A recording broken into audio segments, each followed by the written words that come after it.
Ce sont les jeunes de l'Église qui ont ouvert cet anniversaire. Ils ont moins de 30 ans et ils ont la responsabilité de l'événement.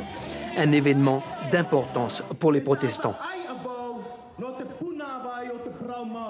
Dans 4 jours, ça fera exactement 500 ans que Martin Luther affichait ses 95 thèses contre les pratiques de l'Église catholique.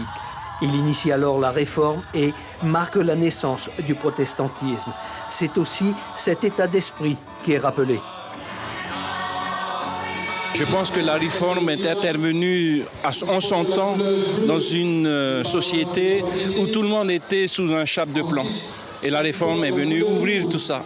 Mais aujourd'hui, nous avons besoin de la réforme pour dire aux gens, à chaque jeune, que non, son existence, sa singularité est importante. Il doit la vivre, il doit prendre conscience de ça. Principale divergence avec les catholiques à l'époque, l'étude de la Bible. Le principe est dicté par Luther, sola scriptura, seule l'écriture compte. Il préconise l'accès direct pour tous à la Bible. Le protestantisme a apporté beaucoup de choses positives dans la vie actuelle moderne. Par exemple, la mise en valeur des langues. C'est grâce à cette réforme. La Bible a été traduite dans toutes les langues. Voilà. Alors qu'avant, les messes se faisaient en latin, alors plus on restait dans l'ignorance, mieux c'était. Ça fait quand même un demi-siècle et ça se doit de le fêter parce que nous sommes des enfants protestants. 28 paroisses représentant les arrondissements 1, 2 et 7 de Tahiti se réuniront ainsi jusqu'à mardi à Pile. Des concours de chants traditionnels, du va'a et des prières au programme de cette manifestation. Demain, un culte est prévu à 9h. Vaïté Alegaï, bonsoir. Bonsoir. Vous êtes trésorière de la jeunesse protestante des 8 arrondissements. Votre venue ce soir n'est pas un hasard parce que justement cet anniversaire est placé sous le signe de la jeunesse et du renouveau. Alors est-ce que c'est pas étonnant pour fêter un anniversaire de 500 ans de le placer sous le signe de la jeunesse? Oh non. Je pense que l'Église a bien effectué, justement, le but de l'Église, c'est de pouvoir valoriser justement cette jeunesse aujourd'hui. Et au travers de ces 4 journées de festivités, on peut constater l'implication propre de cette jeunesse. Et je pense que notre président est très fier. Vous travaillez, ces jeunes, vous êtes tout un groupe, vous êtes nombreux à travailler depuis plusieurs années sur les problématiques de la jeunesse, sur les préoccupations. Alors quelles sont-elles en priorité? Vous commencez à avoir un certain recul à présent.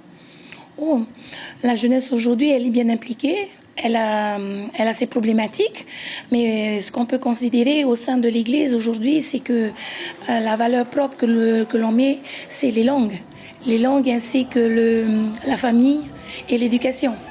Donc, c'est ça. Vous partez du principe, vous, que l'attachement à l'Église se fait par le biais de la langue maternelle, de la communauté, c'est ça, de la terre natale. Au sein de l'Église protestante, effectivement, elle est importante.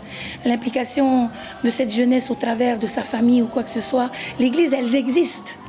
Mais pour pouvoir inculquer tout ça, nous avons besoin de toute cette famille. Mais est-ce que les préoccupations des jeunes, c'est pas avant tout aussi le travail, la formation, l'éducation? Est-ce que l'Église, c'est pas un peu loin de tout ça? Oh non, non, elle a toute sa place aujourd'hui, justement au sein de cette jeunesse, d'où notre direction a voulu confier ces festivités aux jeunes de moins de 30 ans. Du tout. Donc là, la place de cette jeunesse, elle est bien réelle. Ce qu'il faut savoir, c'est que au travers de tout ça, cette jeunesse a besoin de se valoriser. Elle a besoin de montrer tout son potentiel. Donc on peut considérer justement ce seuil de socialisation qui est arrivé aujourd'hui. Alors, est-ce que c'est le rôle de l'Église de s'occuper des jeunes? Est-ce que c'est pas le rôle des instances politiques, économiques et bien sûr de l'enseignement? Au sein de la société, nous avons le politique, nous avons aussi l'évangélisation. Elle a toute sa part, elle a toute sa place justement pour pouvoir accompagner cette jeunesse dans tout ce qu'elle en a besoin. Donc oui. C'est sa place. Vous avez réuni 4000 personnes aujourd'hui au Stade Pater. Effectivement. Quels vont être les temps forts des 3 prochains jours? Mais cette première journée déjà d'ouverture de ces 500 ans. Ensuite, demain, nous avons justement notre culte. Et lundi, le marathon de la jeunesse, allant sur 2 unités itinéraires, Tautira et Tiopo, vers Pire. Donc, ce sont vraiment des temps forts qu'il faut suivre. Et nous demandons à la population de nous rejoindre.